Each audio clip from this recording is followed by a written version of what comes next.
Welcome to The Explainer. Today, we are unpacking something literally chilling, but absolutely fascinating. We're decoding a massive, unified theory that, honestly, changes everything about the hit show From. If you've been watching the series, you already know the dread, the confusion, and just the sheer terror of this town. But today, we aren't just recapping those scares. We are going to completely rewire how you understand the show's mythology. We'll be looking at the recurring imagery, the hidden structures, and the environmental clues to reveal a system so dark and so meticulously designed that it's going to make you want to rewatch the entire series the absolute second we're finished. Okay, let's dive into this. I want to challenge a really basic assumption we basically all make when we start watching the show. We look at the town, we look at the terrifying woods, and I want to ask you a question. Are the monsters really the core threat? We tend to just assume the town is merely a random, supernatural monster trap, right? Like it's just a place where unlucky people happen to end up. But what if the creatures stalking the night are just a symptom of a much larger structural disease? What if the town itself isn't a random trap at all? The whole theory essentially boils down to four chilling words: sins of the father. This framework proposes that the town is actually a generational bloodline curse. It was born from an original sin, a foundational moral crime committed by the very first families connected to the settlement. And the suffering didn't end with the perpetrators. The guilt was passed down. The corruption embedded itself into the literal fabric of reality. This means the descendants, or at least the spiritual successors of those originally involved, inherit this unresolved ancestral guilt, becoming completely trapped inside a repeating cycle of punishment. Which brings us to this incredibly profound realization. The town behaves as a cyclical, recursive moral judgment system. It is literally a mechanism of inherited punishment. Because the original truth was hidden, or denied, or just never properly atoned for, the cycles simply replace. And honestly, this explains why escaping isn't just about running fast enough or, finding the right physical path through the woods. The curse cannot end until the original wrongdoing is fully exposed, the responsibility is acknowledged, and true penance is completed. You simply can't just run away from a moral debt. So what exactly was the debt? What was that original sin? Well, we have to look at the core rupture of the mythology, the foundational event involving the children in the caves. Now, this wasn't just a quick ceremonial sacrifice. The framework proposes a catastrophic moral event where children were intentionally subjected to prolonged imprisonment in underground containment structures. And that is a crucial distinction. The horror stems from an engineered system of extended emotional and spiritual harvesting rather than just a single, immediate ritual event. Now, what's really interesting about this slide is that the evidence for this is hiding in plain sight. Think about the children's clothing. It's white, which traditionally represents innocence, but it is absolutely filthy. The grime, the clear decay over time, the signs of deep emotional exhaustion, these visual cues point directly to duration and extreme deprivation. This evidence actually proves that the system feeds on industrialized, prolonged emotional suffering rather than just death. The town doesn't just need corpses. It needs the sustained terror and grief that prolonged imprisonment creates. To understand how such an unimaginable atrocity could happen, we have to look at a concept this framework calls Abraham reversed. It asks an incredibly unsettling question. How do you know the voice you obey is truly divine?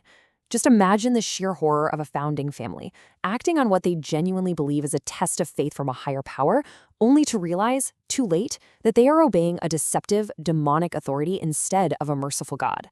Think about the traditional biblical story for a second. God asks Abraham to sacrifice his son, but ultimately stops the act before completion. Mercy prevails. The test is passed. But From gives us a terrifying inversion of that. The false authority demands the sacrifice, or the imprisonment, and it is actually allowed to continue. The moral test is definitively failed. This irreversible act of obedience to the wrong voice permanently corrupted their reality, unleashing the total nightmare we see on screen. And that false authority, he didn't just vanish. He is still there. We know him as the man in yellow. This theory argues he isn't just another monster roaming the woods. He is the governing intelligence of the entire system. He is the enforcer, the surviving residue of that original corruption. Notice his behavior in the show, the anticipation, the manipulation, his chilling statements about his favorite part. He derives a ritual, ecstatic gratification and a deep emotional intoxication from the suffering of the trapped. He is literally nourished by the psychological collapse of his victims. Which brings us to a seriously terrifying, recurring visual motif, the organ harvesting. The monsters in the show don't just kill. They violently rip open bodies. Livers are consumed by the man in yellow. Giant dolls attack throats. The entities consistently target the bodily interiors. It's a lot like vampire mythology. These entities consume life essence, emotional energy, and internal organs to sustain their corrupted parasitic system. They are quite literally harvesting the vitality of the trapped to keep the whole cycle turning. Let's move to Ulamu and see how this builds, because the horror isn't just a random assortment of unlucky victims, it's deeply familial. Think back to Storywalker Fred being referenced as a distant cousin of the Grand Gulagog. That is a massive clue right there. It strongly suggests that the monstrous and the human are genealogically connected. The corruption propagates right through the lineage. The horror originates from within a family structure, meaning the curse continues across generations, precisely because the truth of the original sin was concealed and never properly atoned for. Because that debt remains unpaid, the participants are trapped in a vicious, repeating cycle of guilt, correction, rediscovery, and attempted redemption. The theory strongly points to characters like Jade and Tabitha as potentially reincarnated versions of the original parents connected to that founding rupture. Perhaps in a past life, one rationalized the suffering while the other tried to resist it. And now, they are locked in an inescapable loop, repeatedly drawn back to try and fix their past moral failures. Now, of course, Jade and Tabitha don't consciously remember these past lives. Actually, it's more like they experience fragments, terrifying visions, and lingering emotional echoes. They are gravitationally pulled toward the truth through subconscious recognition. Their unusually strong symbolic connections to the town, their instinctive reactions to specific locations, it's all happening because their moral debt remains unpaid. The system continuously brings them back, literally forcing them to confront the echoes of a sin they haven't yet resolved. And this brilliantly illustrates how the physical environment reflects unresolved trauma. Take the Lake of Tears, for example. In this framework, the lake isn't just a piece of physical geography, it is literally made of emotional infrastructure. It functions as a submerged layer of reality, acting as this massive archive of accumulated emotional residue. It's a dark reservoir holding the memory of every single previous victim's grief and stored suffering. Consider the dark properties of the lake, specifically tied to Tabitha's childhood dolls. Those dolls originally existed as harmless, small forms, right? But when rejected and thrown into this submerged layer of reality, they didn't just disappear. The lake contains and distorts repressed trauma. It acts as a distortion chamber, manifesting those previously suppressed symbols into giant, aggressively hostile entities. It basically shows us that in this town, unresolved pain doesn't go away. It returns as amplified horror.